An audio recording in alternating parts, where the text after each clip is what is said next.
Hello friends, सभी को good morning. उम्मीद है सभी लोग अच्छे होंगे और आपका परिवार भी बहुत अच्छा होगा। आज हम बात करेंगे करंट अफेयर की और बात करें 24/2/2026 के जितने भी क्वेश्चन बनेंगे आज हम इस वीडियो में डिस्कस करेंगे।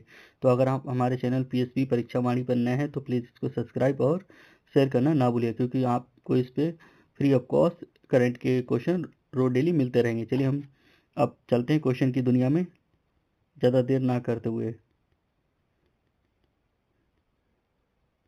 तो देखिए हम लोग आगे हैं।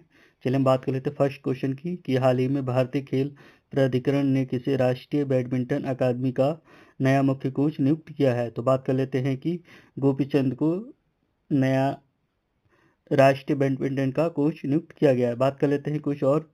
पी गोपीचंद को भारतीय बैडमिंटन के पुनरुत्थान को श्रेय दिया जाता है। यह नियुक्ति 2028 के ओलंपिक की तैयारी को देखते हुए की गई है। और बात कर लेते हैं कि उन्होंने इससे पहले भी कई ओलंपिक पदक विजेताओं को प्रशिक्षित किया है। तो हम अगले क्वेश्चन की ओर चलते हैं। क्वेश्चन नंबर सेकंड, ऑस्ट्रेलिया में आयोजित क्वाड शिखर सम्मेलन 2026 का मुख्य विषय क्या था। बात कर लेते हैं कि हरित ऊर्जा और तकनीकी विकास इसका मुख्य उद्देश्य था। तो क्वाड में भारत, अमेरिका और जापान के साथ साथ ऑस्ट्रेलिया भी इसमें भाग लेते हैं। वहीं हम बात कर लेते हैं पीएम मोदी ने हरित हाइड्रोजन मिशन पर जोर दिया है। और बात कर लेते हैं कि सिडनी में यह शिखर सम्मेलन आयोजित होगा। पूछ लिया है कहाँ पर होगा, तो सिडनी में होगा। और इसमें कितने देश भाग लेते हैं? 4, भारत, अमेरिका, जापान और ऑस्ट्रेलिया। चलिए हम अगले क्वेश्चन की ओर चलते हैं।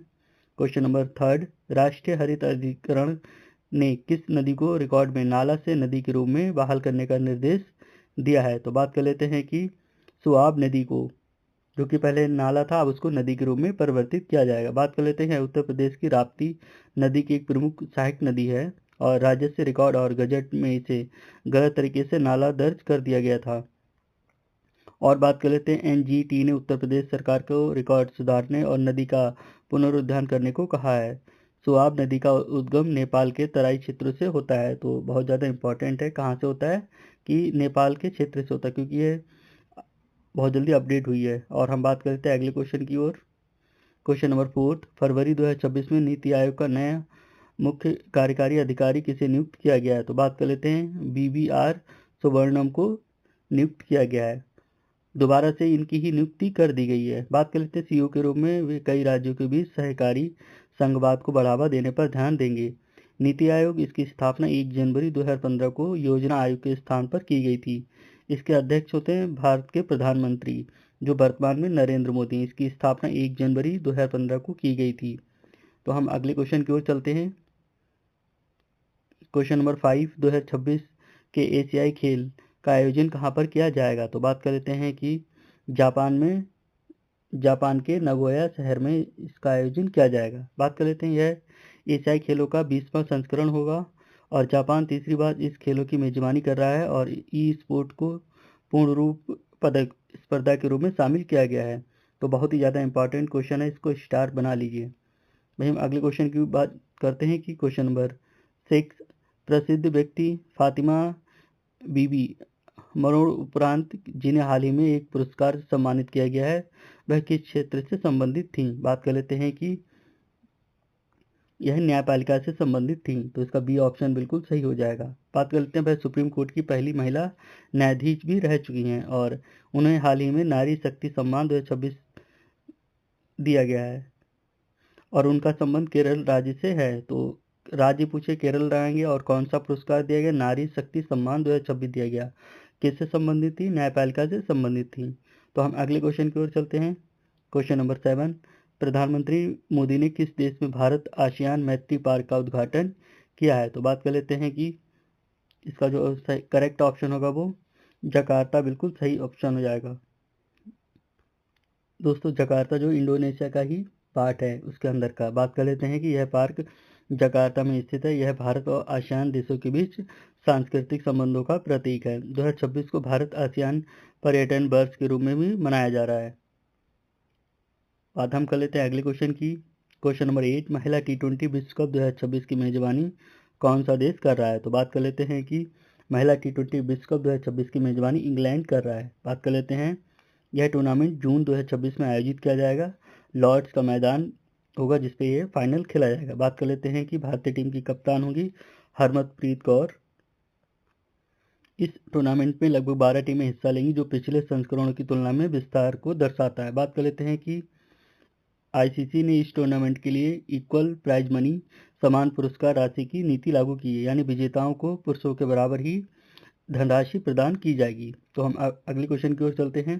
क्वेश्चन नंबर 9, हाल ही में उपराष्ट्रपति Atal Bihari Vajpayee the internal statesman पुरस्कार का विमोचन वर्तमान उपराष्ट्रपति ने किया है। किसने किया है? तो वर्तमान उपराष्ट्रपति, क्या नाम था उनका?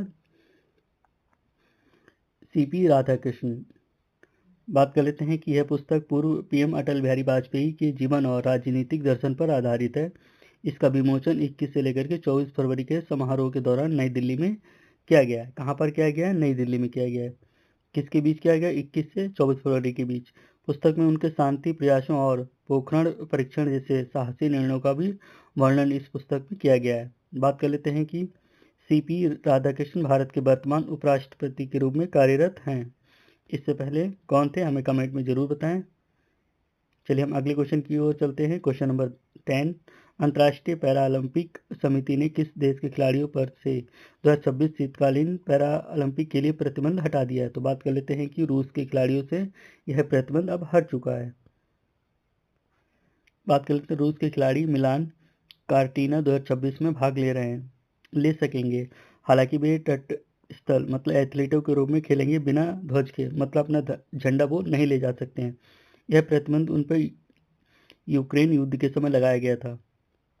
बात कर लेते हैं शीतकालीन पैरा ओलंपिक मार्च 2026 में इटली में आयोजित होने वाले हैं। तो हम अगले क्वेश्चन की बात कर लेते हैं कि क्वेश्चन नंबर 11, हाल ही में मुकुल राय का निधन हो गया। वे किस क्षेत्र के प्रसिद्ध व्यक्ति थे? बात कर लेते हैं कि वो राजनीतिक से संबंधित थे मुकुल राय। तो बात कर लेते हैं इन्हें पश्चिम बंगाल की राजनीति का चाणक्य माना जाता है। वे तृणमूल कांग्रेस के संस्थापक सदस्यों में से एक थे।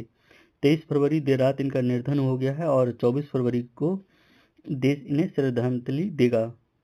चलिए हम अगले क्वेश्चन की बात कर लेते हैं। क्वेश्चन नंबर 12, अंतर्राष्ट्रीय मातृभाषा दिवस 2026 21 फरवरी के उपलब्ध में 24 फरवरी तक चले समारोह की थीम क्या थी? तो बात कर लेते हैं कि बहुभाषी शिक्षा पर युवाओं की आवाज़। तो इसका बी ऑप्शन बिल्कुल करेक्ट हो जाएगा। कुछ और हम क्वेश्चनों की बात कर लेते हैं। अंतर्राष्ट्रीय मातृभाषा दिवस हर साल 21 फरवरी को मनाया जाता है और यह 27वां अवसर था जब यह दिवस वैश्विक स्तर पर मनाया जाता है। बात करें यूनेस्को ने मातृभाषा के संरक्षण के लिए इसकी शुरुआत 1999 में की थी। भारत ने इसे नई शिक्षा नीति 2020 के लक्ष्यों के साथ जोड़कर मनाया है। हम अगले क्वेश्चन की बात कर लेते हैं।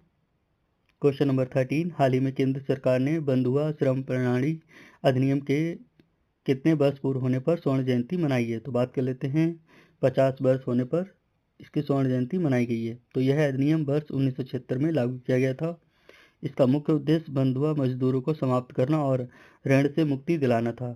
यह संविधान भारतीय संविधान के अनुच्छेद 23 मानव तस्करी और जबरन श्रम पर रोक को लागू करता है।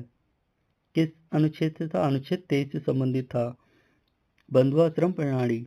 और 2026 में इसके 50 वर्ष होने पर जागरूकता अभियान भी शुरू किया गया है। तो हम अगले क्वेश्चन की बात कर लेते हैं।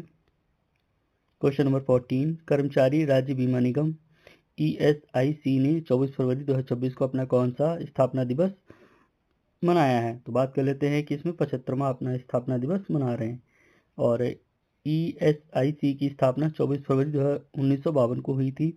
2026 में इसके 75 वर्ष पूर्ण होने पर हीरक जयंती मनाई जा गई है। बात कर लेते हैं मुख्य कार्यक्रम भारत मंडपम नई दिल्ली में आयोजित होगा और यह श्रम और रोजगार मंत्रालय के अधीन वर्ग कार्य करता है। बात कर लेते हैं हम अगले क्वेश्चन की। क्वेश्चन नंबर 15, आज हमारा वीडियो का लास्ट क्वेश्चन है। भारत का 24वां ग्रीनफील्ड हवाई अड्डा कहाँ पर स्थापित करने की मंजूरी मिली है? तो बात कर लेते हैं कि अरुणाचल प्रदेश में इसको स्थापित करने की मंजूरी मिली है।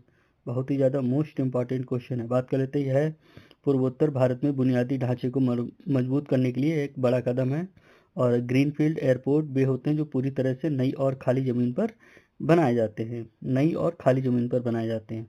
यह अरुणाचल प्रदेश की राजधानी ईटानगर के पास कनेक्टिविटी को बेहतर करेगा और भारत सरकार ने कुल 21 ग्रीनफील्ड हवाई अड्डों के बाद अब इनकी संख्या बढ़ाने की घोषणा की है। तो दोस्तों आज की है करंट अफेयर थी। तो अगर ये वीडियो अच्छा लगा तो वीडियो को लाइक कर दें, और हमारे चैनल पर नए हैं तो प्लीज़ हमारे चैनल पीएसपी परीक्षा वाणी को सब्सक्राइब कर सकते हैं, क्योंकि इस पर आपको रोज डेली करंट अफेयर की फ्री ऑफ कॉस्ट वीडियो मिलती रहेगी। तो अपने दोस्तों के साथ शेयर भी कर दें। थैंक यू सो मच, मिलते हैं हम अगले वीडियो में।